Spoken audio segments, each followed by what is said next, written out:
Class 8 आज हम exercise 3.2 question number 5 and 6 करेंगे। ठीक है, क्वेश्चन नंबर 5 एवेल्यूएट सॉल्व करना। हमने कल जैसे क्वेश्चन किए थे ना, सेम एज इट इज़ है। अगर आपको कल अच्छे से समझ आ गए थे तो आज वाले क्वेश्चन भी सॉल्व करना आपके लिए ईजी होगा। ठीक है, ये देखें अब ये लॉग में दिया, लॉग फॉर्म में दिया हुआ ना हमें क्वेश्चन, हमने क्या करना है, इसको एक्सपोनेंशियल फॉर्म में करना है। कल भी हमने लॉग फॉर्म को एक्सपोनेंशियल फॉर्म में किया था चेंज। ठीक है, तो सबसे पहले देखें, अब ये तो लॉग है, इसके इक्वल के साइड पे कुछ भी नहीं है, तो मैंने लेट कर लिया लॉग 1/128 टू द बेस 2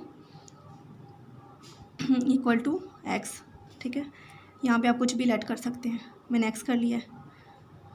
ठीक है, अब इसको लिखने का तरीका क्या करते हैं, जब भी हम लॉग ख़त्म करते हैं तो क्या करते हैं, जो लॉग की बेस होता है वो इसकी बेस बन जाता है और ये एज इट इज़ आ जाता है।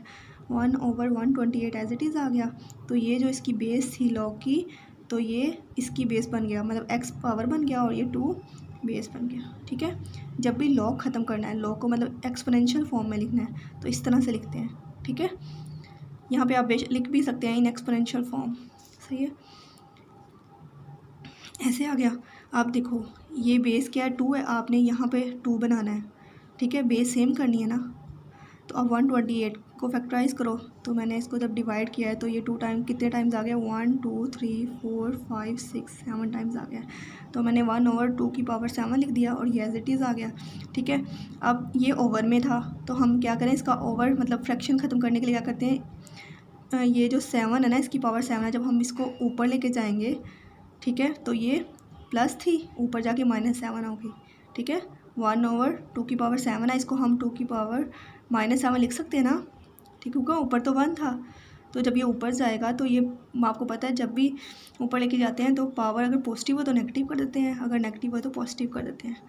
तो ये -7 हो गया, बेस सेम हो गया, तो x इक्वल टू पावर्स को आपस में इक्वल कर देना है, x इक्वल टू -7, ये इसका आंसर आ गया, x की वैल्यू आ गई। ओके,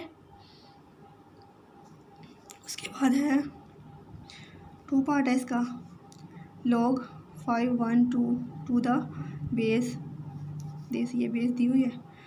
अब वो कह रहा है log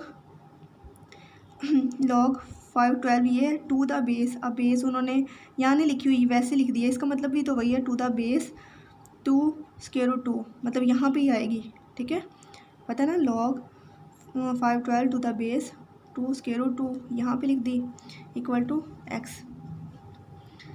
ये मैंने इसको x के इक्वल कर लिया, लेट कर लिया। ठीक है, सही है, क्योंकि इसके इस साइड पे कोई वैल्यू नहीं थी तो खुद से लेट कर लिया, फिर ही हम x की वैल्यू निकालेंगे ना, तभी सॉल्व कर पाएंगे हम।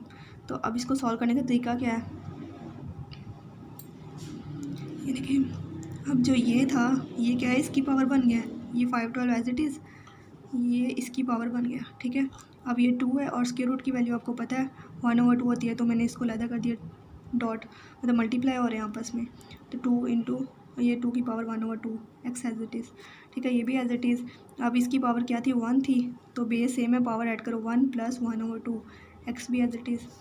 ठीक है, तो इनको जब एलसीएम लिया है 1 + 1/2, तो ये आ जाएगा 2 to the 1 to the 2 to the 2 + 1 3/2 आ जाएगा।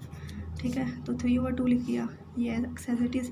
तो इसको पावर को पावर से मल्टीप्लाई किया तो 3/2 एक्स आ गया।